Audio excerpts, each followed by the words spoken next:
जय हिंद दोस्तों आज की इस वीडियो में हम कक्षा 9वीं की गणित का प्रश्नावली 3.1 को पूरी तरह से समाप्त करने वाले हैं। ठीक ना। तो यह चैप्टर बहुत ही आसान है। आइए शुरू करते हैं। यहाँ पास इस चैप्टर का नाम है निर्देशांक ज्यामिति। निर्देशांक ज्यामिति का मतलब है कि जब कोई वस्तु होती है तो वस्तु की स्थिति बनाने के लिए हम लोग निर्देशांक ज्यामिति का उपयोग करते हैं। समझ गए। चलिए अब हम लोग अपने प्रश्नों को सॉल्व करते हैं। देखिए यहाँ पास हम प्रश्न को सॉल्व करने से पहले कुछ बेसिक कॉन्सेप्ट सीख लेते हैं। देखिए यहाँ पास आप लोगों को एक दो लाइनें दिखेंगे। ठीक है ना। एक ऊपर खड़ी हुई, एक गिरी हुई। ठीक है ना। तो इस पड़ी लाइन को हम लोग बोलते हैं बच्चों क्षैतिज रेखा। ठीक ना। क्या बोलते हैं? क्षैतिज रेखा। ये चीज ध्यान देना। ठीक है ना। और ये जो खड़ी लाइन होती है इसे हम बोलते हैं ऊर्ध्वाधर रेखा। ठीक ना। ऊर्ध्वाधर रेखा। ये चीज ध्यान देना। इसको आप लोग नोट कर लीजिए। देखिए यहाँ पास एक कुछ इस प्रकार से क्रॉस वाला जो है ये प्लस वाला चिन्ह बनता है। ठीक है ना। इसी में निर्देशांक ज्यामिति का पूरा जो है स्थिति बताया जाता है। तो यहाँ पास ये जो पड़ी लाइन क्षैतिज रेखा है इसको इधर से लिखते हैं। ये होता है एक्स अक्ष। ठीक ना। और इधर होता है ये ऊपर वाई अक्ष। ठीक है ना। समझ गए। अब इसके सामने जो है इधर होता है एक्स डैश अक्ष। ठीक ना। और इधर वाई अक्ष के सामने जो है इधर होता है वाई डैश अक्ष। ये चीज समझ गए। उम्मीद करता हूँ समझ गए होंगे। अब यहाँ पास आपको जो है क्या दिखेगा, यहाँ पास ये एक्स अक्ष को हम लोग एक और नाम से जानते हैं। इसको एक नाम से और जानते हैं भुज। ठीक है ना। और इसको एक और नाम से जानते हैं कोटि। ठीक है ना। समझ गए। भुज और कोटि नाम से इन्हें जानते हैं। समझ गए। अब यहाँ पास क्या क्या जानना है आपको। देखिए इसमें चार चतुर्थांश होते हैं, चार खंड, 1 2 3 4। इसको हम लोग बोलते हैं फर्स्ट चतुर्थांश। ठीक ना। ये चीज ध्यान देना। इसे हम बोलते हैं फर्स्ट चतुर्थांश। इसे हम बोलते हैं सेकंड चतुर्थांश। ठीक ना। इसे सेकंड चतुर्थांश। इसे हम बोलते हैं थर्ड चतुर्थांश। ठीक है ना। थर्ड चतुर्थांश। और इसे हम बोलते हैं फोर्थ चतुर्थांश। ये चीज ध्यान देना। ठीक है ना। ये हो गया। अब यहाँ पास एक चीज और जानने को मिलेगी आपको। देखिए जो फर्स्ट चतुर्थांश है ये जो x है ये होता है प्लस में। ठीक ना। और ये जो y होता है ये होता है प्लस में। और ये जो x डैश होता है ये होता है माइनस में। और जो y होता है वो होता है माइनस में। अब देखिए फर्स्ट चतुर्थांश के चिन्ह क्या होंगे। फर्स्ट चतुर्थांश के चिन्ह क्या होंगे। देखिए जब भी कोई स्थिति लिखी जाती है तो x कामा y में लिखी जाती है। ठीक ना। x का मान पहले लिया जाता है, y का मान बाद में। अब देखिए यहाँ पास x का चिन्ह है प्लस तो यहाँ पास हो जाएगा प्लस, y का चिन्ह है प्लस यानी कि कामा प्लस। यानी कि फर्स्ट चतुर्थांश में चिन्हों की आवृत्ति क्या होगी, प्लस कामा प्लस। ये चीज ध्यान देना, आपको आगे देखने को मिलेगी। इधर क्या हो जाएगा। देखिए x डैश पहले हम लोग x अक्ष का लिखते हैं। ठीक है ना। यानी है माइनस तो माइनस, और y का कितना है प्लस यानी कामा प्लस। दूसरे चतुर्थांश में माइनस कामा प्लस होता है। ठीक है ना। तीसरे चतुर्थांश में क्या होता है आप लोग समझिए। तीसरे चतुर्थांश में होता है पहले x का लिखते हैं, x का है माइनस तो माइनस, y का क्या है माइनस तो कामा में माइनस। ठीक है ना। समझ गए। अब यहाँ पास ये चौथे चतुर्थांश में x का क्या है प्लस तो प्लस हो जाएगा, y का क्या है माइनस तो कामा में माइनस हो जाएगा। समझ गए। इतनी बात समझ गए। चलिए उम्मीद करता हूँ यहाँ तक तो समझ गए होंगे। अब हम लोग क्या करेंगे, हम लोग इसमें स्थिति को जानकारी करेंगे निर्देशांक से। देखिए यहाँ पास हम लोग स्केल से एक कुछ इसी प्रकार का ग्राफ बना लेते हैं। ठीक है ना। कुछ इस प्रकार से छोटा सा बना लेते हैं समझने के लिए। जैसे अब यहाँ पास हम लोग नंबर चढ़ाते हैं। देखिए ये होता है y अक्ष, ये होता है x अक्ष, ये x डैश, ये होता है y डैश। समझ गए। इतनी बात समझ गए कि नहीं, समझ गए होंगे।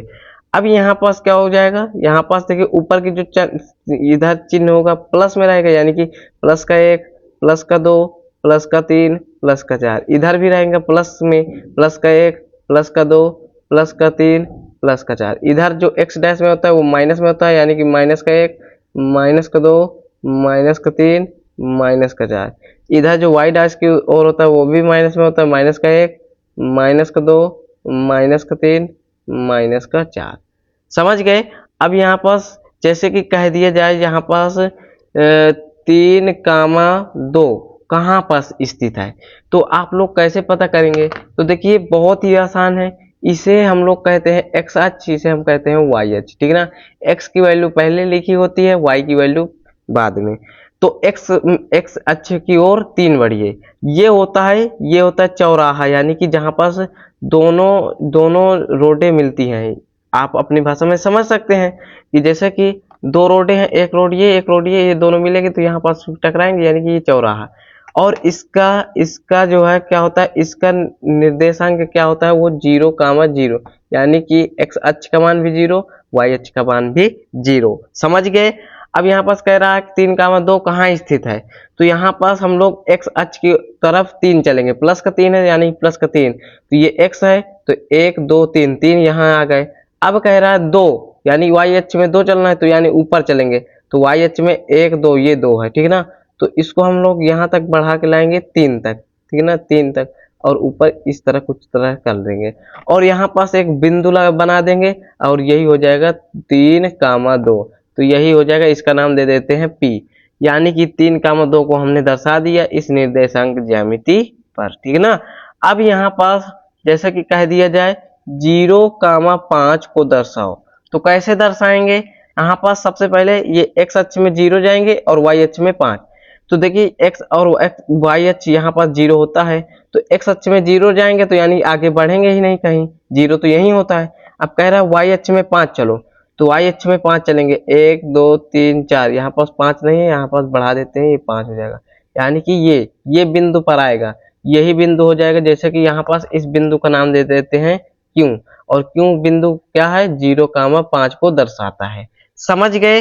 अब एक और एग्जांपल ले लेते हैं, जैसे कि आ जाए 3, 0 को दर्शाइए, ठीक ना। 3, 0 को m से दर्शाइए, तो कैसे दर्शाएंगे, यानी कि 3, यानी कि x अक्ष से 3 चलेंगे, x अक्ष से 3 चलेंगे, प्लस का 3 है तो प्लस की 3 की ओर, यानी कि 1, 2, 3, हाँ चल दिए। अब कह रहा है, क्या कह रहा है कि यहाँ पास y अक्ष में 0 चलना है, तो y अक्ष में क्या है यहाँ, ओ सॉरी, यहाँ पास x अक्ष में 3 चलना है, x अक्ष ये है, ठीक ना, तो यानी कि 1, 2, 3, 3 यहाँ आएगा। अब कह रहा है y अक्ष में 0, तो y अक्ष में 0 कहाँ चलेंगे भाई, यहाँ पास 0 होता है तो ना ऊपर बढ़ेंगे ना नीचे बढ़ेंगे, यहीं पास रह जाएगा, यानी कि जो 3, 0 है, यहाँ पास 3, 0 ये इस बिंदु पर आएगा, इस बिंदु का नाम m रख देंगे। समझ गए। एक और एग्जांपल ले लेते हैं, जैसे कि -4, 1 इसको दर्शाइए, तो -4, 1 कैसे दर्शाएंगे, तो x अक्ष में -4 चलेंगे और y अक्ष में कितना चलेंगे, y अक्ष में हम लोग +1 चलेंगे। तो x अक्ष में देखिए यहाँ पर 0 से माइनस की तरफ चलना है x अक्ष में, तो इधर आएंगे, तो यहाँ पास ये -4 है, ठीक है ना। अब y अक्ष में 1 चलना है, यानी कि ऊपर ये है ना ये, तो यहाँ पास 1 चल दिए, ठीक है ना। तो यहाँ पास ये बिंदु मिलेगा, इसका नाम दे देते हैं, क्या दे देते हैं, a दे देते हैं। a क्या है, -4, 1। क्या बच्चों यहाँ तक आप लोग समझ गए? उम्मीद करता हूँ यहाँ तक तो समझ गए होंगे। अब हम लोग अपने प्रश्नों को देखते हैं, और इन प्रश्नों को करने में कोई दिक्कत नहीं होगी अगर आप लोग यहाँ तक सारे प्रश्न समझ गए होंगे तो, ठीक ना। यहाँ पास हमारा पहला नंबर प्रश्न क्या कह रहा है, कह रहा है एक अन्य व्यक्ति को आप अपने अध्ययन मेज पर रखे टेबल लैंप की स्थिति किस तरह बताएंगे। जैसे कि आपका यहाँ पास एक हम मेज बना देते हैं कुछ इस प्रकार से, ठीक ना, मेज कुछ इस प्रकार से, यहाँ पास ये आपका मेज है, ये वाला मेज का भाग है, ये आपका क्या है, ये है आपका मेज। और अगर आप मान लीजिए यहाँ पास आपका क्या रखा है, टेबल लैंप है, क्या है आपका, टेबल लैंप। तो कैसे बताएंगे आप कि इसकी स्थिति क्या है, तो देखिए आप जानते हैं यहाँ पास ये रेखा बना देंगे, ये रेखा बना देंगे, ये होता है x अक्ष, ये होता है y अक्ष, ठीक है ना। इधर हो जाएगा ये y डैश, इधर इसके विपरीत हो जाएगा x डैश। समझ गए, इतनी बात समझ गए ना। अब यहाँ पास देखिए क्या हो जाएगा, यहाँ पास ऊपर की ओर चलेंगे तो जो है प्लस में रहती है, यानी कि +1, +2 और यहाँ पास +3, ऊपर हो जाएगा +4। y अक्ष में भी प्लस का होता है, +1, +2, +3, प्लस का 4 प्लस का 5, इधर y डैश में माइनस की आती है, माइनस का 1 माइनस का 2 माइनस का 3, इधर x डैश की ओर माइनस का 1 माइनस का 2 माइनस का 3 माइनस का 4। समझ गए। अब यहाँ पास इस टेबल लैंप की स्थिति बताना है, इस टेबल लैंप की स्थिति यानी कि मान लेते हैं p की वैल्यू बनाना है, बताना है। तो देखिए x की ओर हम लोग कितना बढ़ेंगे, यहाँ पास इसके सामने बढ़ेंगे तो यहाँ पास कुछ इतना बढ़ेंगे, यानी कि x की ओर कितना बढ़ेंगे 3, यानी कि x कामा y में मान लिखते हैं, यानी कि x की ओर बढ़ेंगे कितना 3 कामा y की ऊपर और बढ़ते हैं, यानी कि ये देखिए ये टेबल लैंप y की ओर कितना है, यहाँ पास आप देख सकते हैं y की ओर कितना है 3, ठीक है ना। यहाँ से यहाँ तक की दूरी कितना है, या बोले यहाँ से यहाँ तक की दूरी कितना है 3 ही तो है, यानी कि कामा में y के स्थान पर क्या हो जाएगा 3, यानी कि टेबल लैंप की स्थिति का पता चल गया 3 कामा 3 होगी, ठीक है ना। यही आपका आंसर हो जाएगा। आपका उत्तर अलग भी हो सकता है, क्यों, क्योंकि इसमें अपने अनुसार टेबल लैंप की स्थिति बतानी है। समझ गए। अब यहाँ पास हमारा जो है ये दूसरा नंबर प्रश्न आ जाता है और ये लास्ट नंबर भी प्रश्न है आपका, ठीक ना। अब यहाँ पास क्या हो जाएगा, यहाँ पास कह रहा है बहुत ही आसान प्रश्न है, बस ये देखने को बड़ा प्रश्न दिख रहा है, ठीक है ना, पर है बहुत ही आसान। कह रहा है सड़क योजना, एक नगर में दो मुख्य सड़कें हैं, दो सड़कें हैं, ठीक है ना। क्या कह रहा है, जो नगर के केंद्र पर मिलती है, यानी कि केंद्र पर मिलती है, यानी कि चौराहों पर मिलती हैं, ठीक है ना। जैसे कि एक सड़क ये है, एक सड़क ये है, यहाँ पास मिलेगी तो ये जो होगा यहाँ पास काटती हैं दोनों को, ये होता है केंद्र, ठीक है ना। अब यहाँ पास कह रहा है कि दो सड़कें उत्तर दक्षिण की दिशा और पूरब पश्चिम की दिशा में है। चलिए अब हम लोग इसका पहले डायग्राम बनाते हैं, क्योंकि डायग्राम बनाने के लिए आगे कहेगा। इस तरह है, एक सड़क ये है और एक सड़क कुछ इसी प्रकार ये है, ठीक ना। आपस में ये एक दूसरे को क्या कर रही हैं, काट रही हैं। समझ गए। अब क्या कह रहा है कि वे दोनों सड़कें एक दूसरे के विपरीत है, यानी कि जैसे कि ये है आपका पूरब तो ये है आपका पश्चिम, ठीक है ना। समझ गए। और ये है आपका उत्तर तो ये है आपका दक्षिण। समझ गए क्या, इतनी बात समझ गए आप, ठीक ना। अब कह रहा है यहाँ पास प्रश्न को आगे बढ़ते हैं और आगे बढ़ाते हैं। क्या नगर की अन्य सभी सड़कें इन मुख्य सड़कों के समांतर परस्पर 200 मीटर की दूरी पर हैं। जो अन्य सड़कें हैं इन सड़कों से 200 मीटर की दूरी पर हैं। प्रत्येक दिशा में लगभग 5 सड़कें हैं, ठीक ना। यानी कि प्रत्येक दिशा में 5 सड़कें, यानी कि पूरब की दिशा में 5 सड़कें हैं और ये उत्तर दक्षिण की दिशा में भी 5 सड़कें हैं, ठीक ना। अब कह रहा है कि 1 सेंटीमीटर बराबर 200 मीटर का पैमाने लेकर, यानी कि हम लोग 1 सेंटीमीटर बराबर 200 मीटर, देखिए 200 मीटर का आप लोग तो बना नहीं पाएंगे, इसलिए हम 200 मीटर को 1 सेंटीमीटर मान के लिखेंगे। नहीं समझे, आगे समझने की कोशिश करिए। क्या है, नोटबुक में नगर का एक मॉडल बनाइए, हम लोग मॉडल बनाएंगे। सड़कों को एकल रेखाओं में निरूपित कीजिए। अब जो है उत्तर से दक्षिण की ओर जो रेखाएं हैं और पूरब से पश्चिम की ओर रेखाएं, मतलब जो सड़कें हैं, ठीक है ना, वो 1 सेंटीमीटर की दूरी पर है, ठीक है ना। 1 सेंटीमीटर का मतलब कि 200 मीटर की दूरी पर है। समझ गए। और 5-5 सड़कें हैं, तो यहाँ पास 5-5 सड़कें हम लोग बना देते हैं। तो यहाँ पास कुछ इस प्रकार से हम स्केल से बनाएंगे। यहाँ पास 1 सेंटीमीटर की दूरी माप लेते हैं। ये देखिए यहाँ पास ये इतना आएगा, ठीक है ना, 1 2 3 4 5, ये इतना आएगा, ठीक है ना। तो 5 सड़कें हम लोग उत्तर से दक्षिण की ओर का बनाते हैं, तो बना देते हैं। यहाँ पास आप लोगों को दिख रहा है ना, यहाँ पास, हाँ दिख रहा है। तो यहाँ पास हम लोग बना देते हैं कुछ इस प्रकार से, 1 2 3 और एक ये हो जाएगा 4 और ये क्या हो जाएगा लास्ट वाला 5। तो उत्तर से दक्षिण की ओर जो है ये 5 सड़कें हो गई, ठीक ना। इनके बीच की दूरी कितनी है, 1 सेंटीमीटर है। क्या है, 1 सेंटीमीटर, ठीक ना, ये वाली यहाँ तक की दूरी। अब यहाँ पास पूरब से पश्चिम की ओर 5-5 सड़कें हैं, तो यहाँ पास बना देते हैं 1 और 2, यहाँ पास हो जाएगा 3 4 5 हो जाएगा ये, ठीक ना। समझ गए। अब यहाँ पास इसके निर्देशांक को लिखेंगे। देखिए यहाँ पर जहाँ पास ये मिलती है इसे बोलते हैं मूल बिंदु, और मूल बिंदु का मान होता है 0,0, ठीक ना, यानी कि चौराहा हो जाएगा। अब ये जो जितनी है ना, ये जहां जहां काट रही है ये क्या है, चौराहे हैं। समझ गए। अब यहाँ पास इनके मान लिखते हैं। देखिए ये 0 होता है, ये 1 हो जाएगा, ये 2 हो जाएगा, ये 3 हो जाएगा, ये 4 हो जाएगा, ये 5 हो जाएगा। इधर ये 1 हो जाएगा, ये 2 हो जाएगा, ये 3 हो जाएगा, ये 4 हो जाएगा, ये 5 हो जाएगा। समझ गए। अगर इसका मान लिखना है तो क्या होगा, देखिए x की ओर 1 चलेंगे, y की ओर 1 चलेंगे तो 1, 1 हो जाएगा। इधर क्या हो जाएगा, x की ओर 1 चलेंगे, y की ओर 2 चलेंगे तो यानी 1, 2 हो जाएगा। ये हो जाएगा 1, 3 हो जाएगा, ये हो जाएगा 1, 4 हो जाएगा, और ये क्या हो जाएगा 1, 5 हो जाएगा। इसी तरह ये यानी x की ओर 2 चलेंगे और y की ओर 1 यानी कि 2, 1 हो जाएगा। यहाँ पास 2, हो जाएगा, ये हो जाएगा 2, 3 हो जाएगा, और ये वाला हो जाएगा 2, 4 हो जाएगा, ये हो जाएगा 2, 5 हो जाएगा। ठीक ना। अब इधर क्या हो जाएगा, ये x की ओर 3 चलेंगे यानी कि 3, y की ओर 1 यानी 3, 1 हो जाएगा, ये हो जाएगा 3, 2 हो जाएगा, ये हो जाएगा 3, 3 हो जाएगा, ये हो जाएगा 3, 4 हो जाएगा, ये हो जाएगा 3, 5 हो जाएगा। समझ गए। अब इधर क्या हो जाएगा, ये x की ओर 4 चलेंगे, y की ओर 1 यानी कि 4, 1 हो जाएगा।